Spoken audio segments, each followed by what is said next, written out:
Hi everyone, and welcome back to the WM32 Football Podcast. Today I've been rejoined by Connor, and we are going to be doing a special 10-part series, which is going to be our Premier League Hall of Fame. And the way it's going to work is that me and Connor are going to pick two players for each position. And then we're going to give a wild card choice as well, and we're going to allow you guys to vote on who that wild card choice is going to be. So, Connor, let's get straight into it then on the goalkeepers as a starting point. Just want to say as well, just before you do start, a few rules which I think are going to be crucial and needed for this one. Obviously, number one, they have had to have played in the Premier League. Would have been a bit of a difficult Hall of Fame for the Premier League if they hadn't played in the league. So I think that one is fairly standard. It killed me. Yeah, the second one is that either of us two have had to have seen them play. So I think, by that we're looking then at sort of Premier League from the 2000s and onwards, really, given the fact that when we were both born. And the last one is they must be retired, so they can't be playing in any other league. So unfortunately for you, in the later stages, Alexander Kleb is not going to get in. It's not going to get in the midfielders. But no, we're going to start with goalkeepers. So who are you going for? Oh, you're letting me go first. Sweet one. Yeah. Okay, so he's won the league 4 times. He started at Fulham. I remember him having a great game and the sun going with the Van der Star quote when he played Arsenal. It was always like that. It's Edwin. Edwin van der Possibly one Sar. of the greatest keepers to ever grace this league. I found out earlier after we were watching a few sort of like clips and videos of him that when he was 38, he went for a season where he kept an unbelievable amount of shots out and even went on a run of 22 hours without conceding a goal in the league. It's nearly a day. Yeah. Think about it. The things you get done in a day and then think of having to keep a clean sheet for that amount of period. That's mental. The guy, leader, well respected by everyone, always got the best out of his teammates. And yeah, just also he didn't look like a Premier League keeper, especially in his later days where he was like, he was really tall. He was quite he wasn't bulky like a Schmeichel or anything like that. He was quite lean, but he was just phenomenal. Yeah, no, I completely agree. And the fact he's won Premier League titles as well, I think helps. And I think as well at the time when he did sign, I think United had been struggling to sort of replace Schmeichel for a number of years, and when he come in, it sort of elevated United perhaps to that next level. And he was a world-class goalkeeper, if you like, within a world-class team. And I think the culmination of that was probably not only winning the league titles, as you mentioned, but also, winning on the European stage in the Champions League in 2008. I think, he was a big part of that as well. Well, that's the year where he kept so many clean sheets. It was 24 clean sheets that season out of, I think it was 30-something games. He didn't play the full 38. He had less shots taken against him than Arsenal did, and Arsenal conceded 13 more goals. Right, and Arsenal weren't having a bad season that year. He also, and this was for that season, he didn't win PFA Player of the Year, which he definitely should have done because he was outrageous that year. And the fun fact, a keeper has never won PFA Player of the Year. So he's probably the closest that has ever been to it or will ever be to it. Yeah, no, and I think, we've mentioned there that, what Van der Sar brought to Man United, and I think, his impact was key and it was crucial. You've mentioned there about, the level of in the amount of clean sheets that he kept, but I think also as well he brought an air of calmness to the rest of the United back line, when you've got like Evra and Neville, Vidic and Well, Ferdinand and things like that. I just think he brought a level of calmness as opposed to perhaps other goalkeepers that had gone before him perhaps didn't give them. yeah, and it was like, if you look at that defence, it was phenomenal anyway. Being that defence that year was Gary Neville, back two of centre back partnership of Ferdinand and Vidic, and then Everett left back. Like that, you would go to United and just be like, okay, we're not scoring today. It's outrageous, and he was a massive part of that. It was more of a back five than a back four. Yeah, no, because of him. 100%. I agree with that one. 100%. Yeah. So yeah, Edwin van der Sar is first in on our Premier League Hall of Fame. And not a bad place to start, Connor. So well done to you. No. Yeah, I had to get it in before you did. So who's yours? My first pick is going to go to a goalkeeper who played a lot of his career in the Premier League, and actually was a fairly steady goalkeeper, but perhaps didn't have the accolades that went with him as opposed to Van der Sar. My first pick is going to be Shay Given.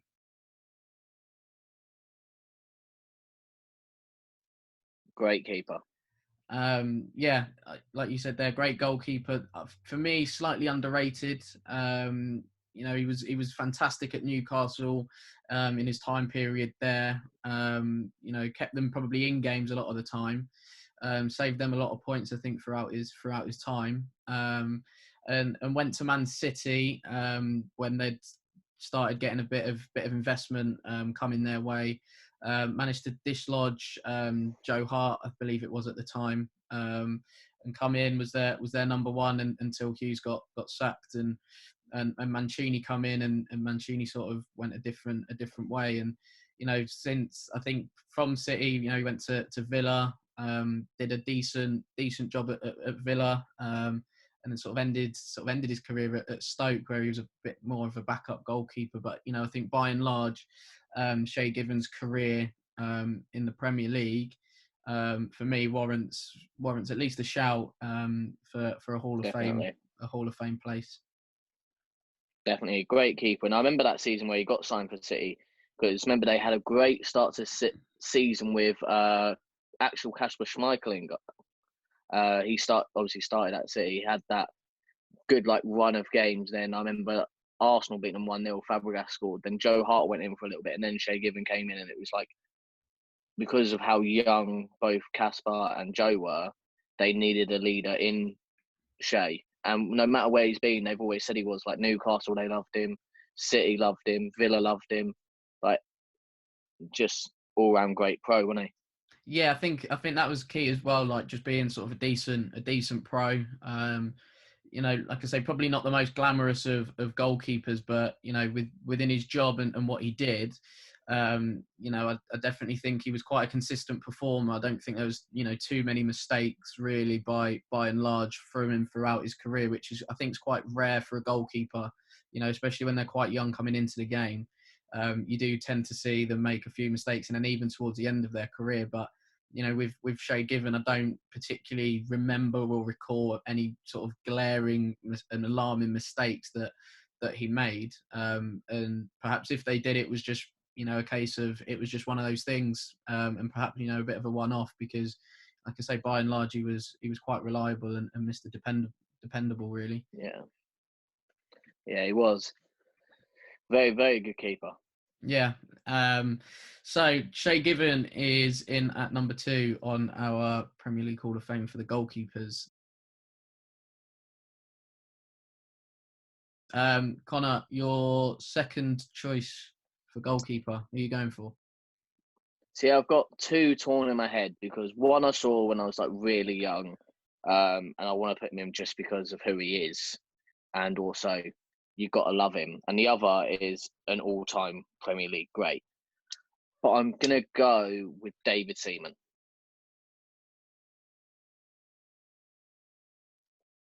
As we've seen, if anyone watched Harry's Euros, having a laugh.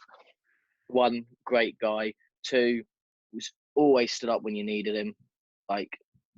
And Arsenal, like United did after trying to replace Schmeichel, haven't really had an amazing keeper since.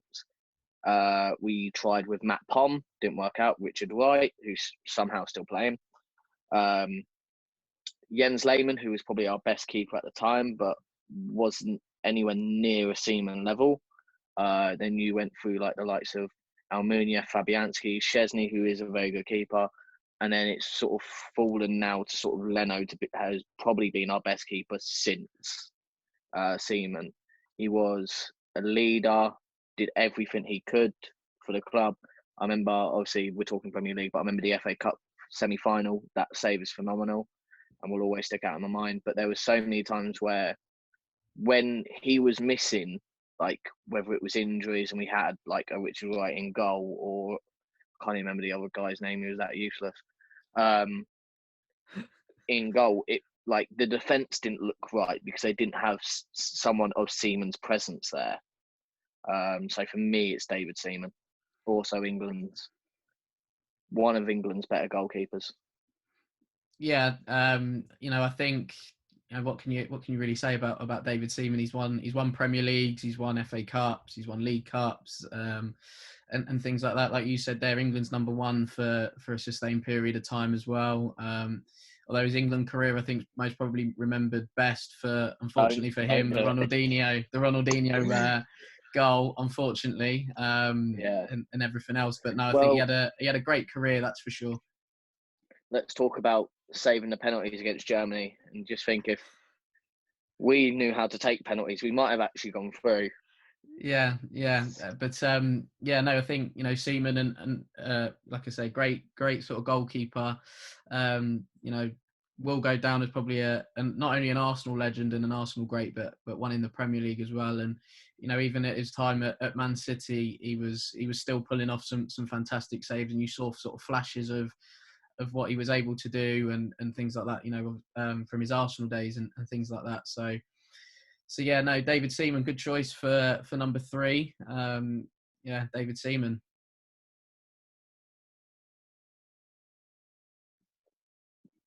So who's your second choice? My second choice, well,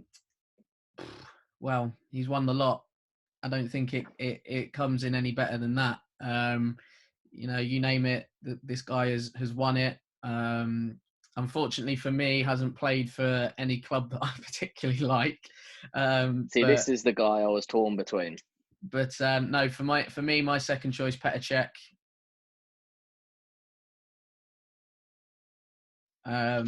He's been a fantastic goalkeeper, and thankfully retired in the summer so we could put him in.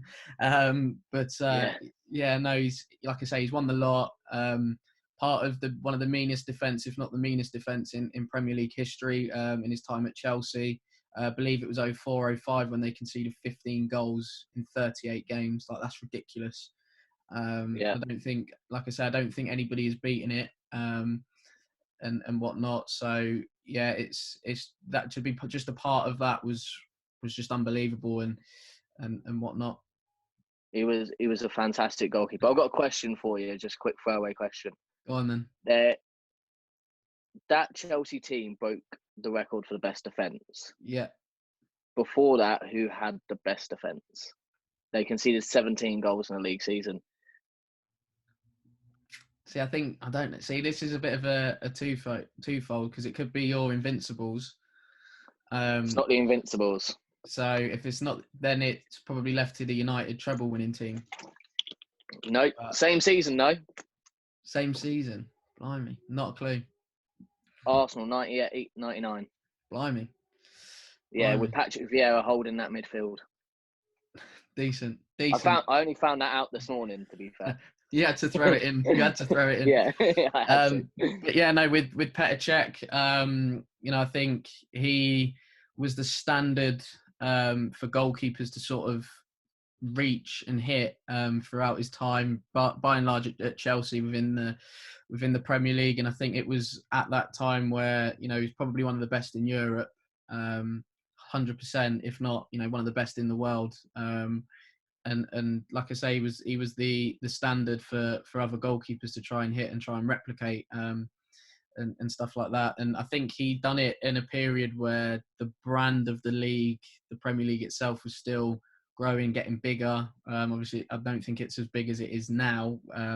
From when Cech was sort of there at the top in his Chelsea days, and to come back from the head injury that he suffered away at Reading, and to still be a top level goalkeeper, I think takes a lot. From a mentality perspective, I think that takes a lot to do. To come back from something so fatal and come back and be sort of stronger than ever, really. And again, I think his mistakes sort of come towards the end of his career when he was at Arsenal. But I think then it was more of a case of he was mid-30s at the time and everything else. So I think he was sort of there just to allow. Obviously, you guys brought in Bird Leno, but I think he was just sort of there to allow Leno to get a feel for what the Premier League was like, and then and subsequently Leno took his number one spot and things like that. But by and large, I don't think you can look past Petr Cech, really.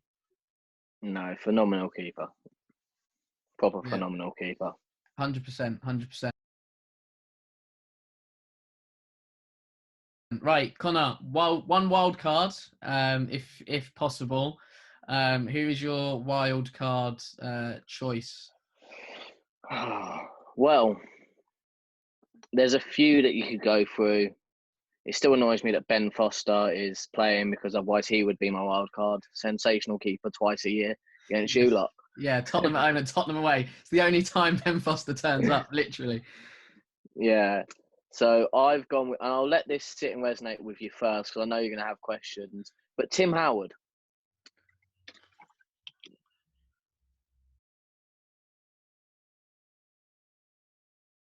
Okay. Yeah. Yeah, I've gone Tim Howard. He didn't have, obviously, the greatest time at United, but he wasn't bad when it was coming, as someone to step in, because you look at the keepers before United, after a Schmeichel left, as in, was it Taibbi and Taibbi Barthez and Barthez, like that. and then you look at the keeper after him was Van der Sar. And then you look at his time at Everton, always consistent. Yet again, that Everton defence didn't look right when they didn't have Howard behind them. As people have said, like Mourinho came out and said Cech would get you 10 to 15 points a season. Howard would get Everton 10 points a season by keeping them in games. And I remember, like, when you saw him in a lineup, it was like, okay, it's going to be hard to score against him. It just is. Because he was always very good, especially on one-on-ones, always good in the air, coming for crosses. Like, yeah, proper decent keeper. I'm a bit with Tim Howard. I think the United experience for him is probably, and what happened there is probably my reasoning as to why I'm a bit on the fence with Tim Howard. So guys, let us know in the comment section what you think of Connor's wild card choice of Tim Howard to go in the Premier League Hall of Fame. That should be a laugh. But no, I think, like you said, his Everton time was okay. I think if he was to probably mark it out of 10, it would probably be like a 7.5. I think that's probably fair to say. But him going from United to Everton, and I think players have subsequently done it, before and since.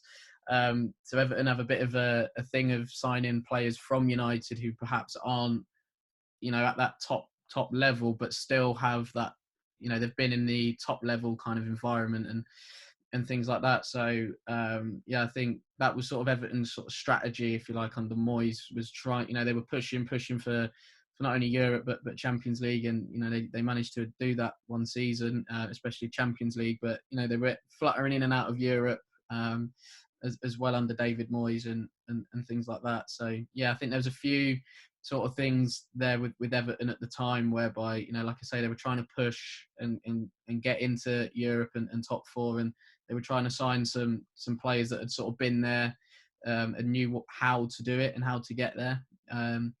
But Howard, I'm a bit kind of on the fence. I'm on the fence with that one, that's for sure.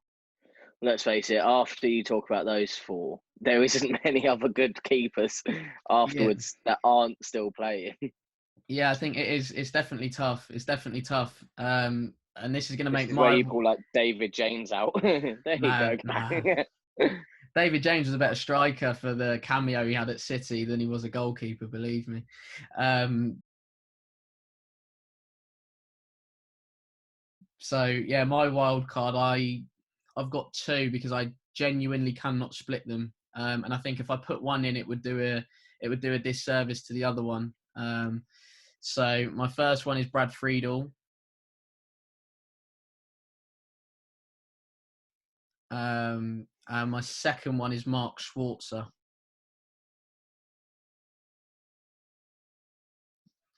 I think with Brad Friedel, he came over as a fairly young goalkeeper, American goalkeeper, as we all know, coming into a club like Liverpool, massive football club.